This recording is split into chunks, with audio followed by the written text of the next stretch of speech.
আমার মোটামুটি 44 বছরের বক্তৃতার জীবনে আপনার বাড়ির পাশ দিয়ে অন্তত 10 বার 20 বার আমি গত হয়েছি।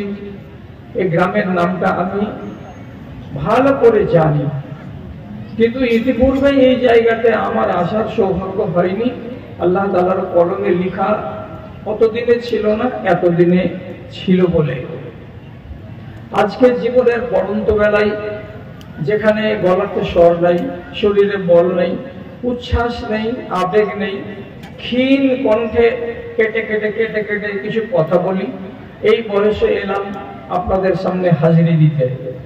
আল্লাহ তাআলার কাছে ক্ষমতা চাইছি, তৌফিক চাইছি, যে সময়টা আমার জন্য বরাদ্দ করা হয়েছে সে সময়টা যেন আমি ঠিক করে গত করে নিতে পারি এবং আপনারা আমাকে ছেড়ে পালিয়ে না যান না।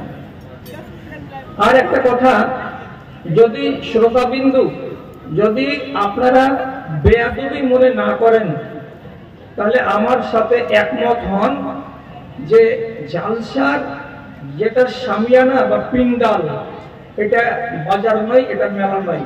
কাজে যতটি চাওয়ালা আছে এই চাওয়ালাটিকে আপনারা তাড়াতাড়ি বাইরে যেতে পারেন। এটা এই বদ অভ্যাস হজম করারও না, এই বদ অভ্যাসকে দেখে আমার চোখ জ্বলছে। অন্তত পক্ষে আমি যতক্ষণ আছি আপনারা বাইরে চলে যান। আর একটা ফকিরকে দেখলাম, ওটা কি আপনাদের জামাই নাকি? আপনাদের ওটা আদরের জামাই যে ওকে রাতের বেলায় ভিক্ষা করতে হবে, 1.5 কোটি টাকা বা ঋণ আছে, যে তাকে এখনো ব্যবসা চালাতে হবে, যে আপনার ঘাড়ের উপরে উপরে উপরে করে দৌড়ে বেড়াচ্ছে, আপনারা ওকে বলছেন না যে রোডে যাও? ওকে যেতে বলেন একটু দয়া করে, আল্লাহর ওয়াস্তে বলছি, আপনারা আমার সঙ্গ দেন। দুর্নীতি দুর্নীতি যেখানেই হোক, যখনই হোক, যে সময় হোক না কেন, দুর্নীতিকে আশ্রয় দিতে হবে না।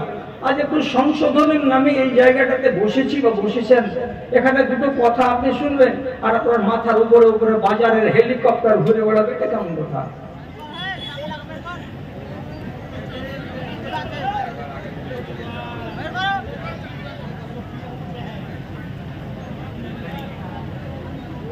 আচ্ছা ভাইজানেরা, একটু কথা শুনুন। আমি স্বীকার করছি আমি খুব দুর্বল মানুষ এবং আমি লো প্রেশারের লোক। আমি কথা আস্তে আস্তে বলছি, দয়া করে কথাগুলোর প্রতি আপনি একটু সুবিচার করুন। আমি আপনাদের সামনে কোরআন মাজিদের 2টি সূরা থেকে পূর্ণ আয়াত নয়, আয়াতের অংশ বিশেষ তিলাওয়াত করলাম। একটা করলাম সূরা আলী ইমরান থেকে, আর একটা করলাম সূরা মায়েদা থেকে। দুটো আয়াতের নির্যাস বা খোলাসা হলো এই, আল্লাহ রাব্বুল আলামিন ইসলামকে আমাদের জন্য নিয়ামত হিসাবে দান পাঠিয়েছেন। এই আয়াত আল্লাহ তাআলা ঘোষণা করলেন, এটা আল্লাহর অনুগ্রহ, আমাদেরকে তিনি দান করেছেন। এটা আল্লাহ রাব্বুল আলামিনের খাস একটা নিয়ামত। এই নিয়ামত আমরা পেয়েছি, পেয়ে আমরা ধন্য হয়েছি দুনিয়াতে, এবং ইনশাআল্লাহ আমরা আখিরাতেও ধন্য হব। এটাকে রব্বুল আলামিন যখন নিয়ামত বললেন, যারা কবুল করেছেন অর্থাৎ দ্বীন ইসলামকে মেনেছেন, তারা তো মনে মনে আনন্দিত হবেন বা আনন্দ বোধ করবেন যে আল্লাহ তাআলা এই নিয়ামত আমাদেরকে দিয়েছেন, আর আমরা আল্লাহ রাব্বুল আলামিনের পছন্দনীয় বান্দা হয়েছি বলে তার দানটা আমাদের কাছে এসেছে, আমাদের বাড়িতে এসেছে, আমরা পেয়েছি, অন্য কেউ পায়নি। আপনারা হয়তো মনে মনে বলবেন, কেউ যদি একটা ঘোড়া দেয় তো সেটা একটা দান, কেউ যদি একটা শাল কিনে দেয় তো সেটা একটা দান, কেউ যদি একটা মোটর সাইকেল দেয় তো সেটা বলবে এটা একটা দান, এগুলো আমার কাজে আসবে। কিন্তু ইসলামকে আল্লাহ তাআলা বলছেন যে এটা তোমাদের উপরে আমার নিয়ামত। এটা কেমন অনুগ্রহ আর কেমন নিয়ামত, এটা আমার কি লাভ হলো আর এটা আমার কি লোকসান হলো? ভাই, বুঝার কথা বলছি, টিপ টিপ টিপ টিপ করে বলছি, কথাগুলোকে হেফাজত করুন। পৃথিবীতে ধন দিয়ে কোনোদিন মানুষকে চেনা যায় না। যদি কোনো একজন মুসলমান কোটি কোটি টাকার মালিক হয় আর সে যদি বলে যে আমি আল্লাহর খুব প্রিয় বান্দা, তো ডাহা মিথ্যা কথা।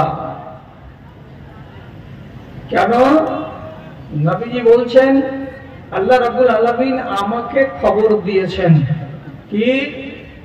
তিনি বলেছেন, ইন্নাল্লাহা ইউতিল মালা লিমান ইউহিব্বু ওয়া লিমান লা ইউহিব্বু। রব্বে কারীম আসমান থেকে ধন দৌলত দান করেন কাকে? যাকে তিনি ভালোবাসেন তাকে, এবং যাকে তিনি ভালোবাসেন না তাকে। দুদলকে দিন আল্লাহ তাআলা ধন, যাকে ভালোবাসেন তাকেও, আর যাকে ভালোবাসেন না তাকেও।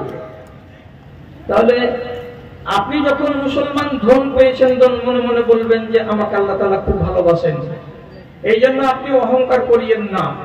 কেন?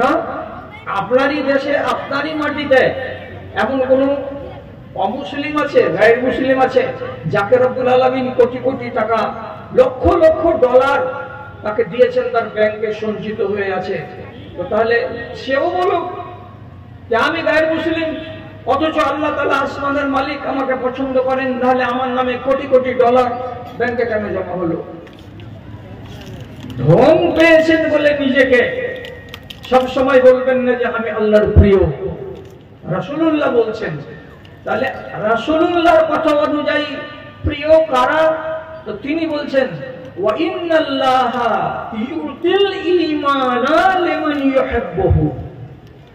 আল্লাহ রাব্বুল আলামিনের প্রিয় কারা? তো ওরা যারাকে দ্বীন আল্লাহ রাব্বুল আলামিন দান করেছেন তারা।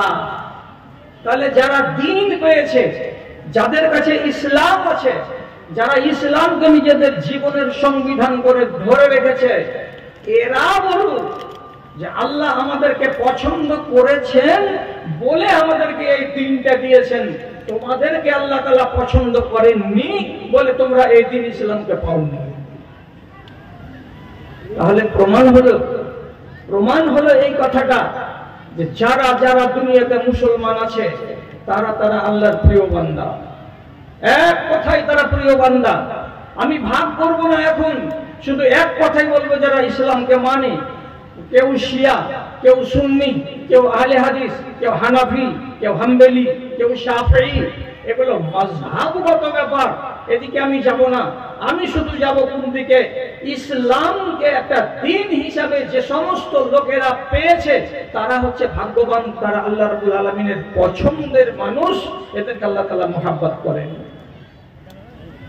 আপনি যদি এতে খুশি হয়ে থাকেন তাহলে ভালো কথা।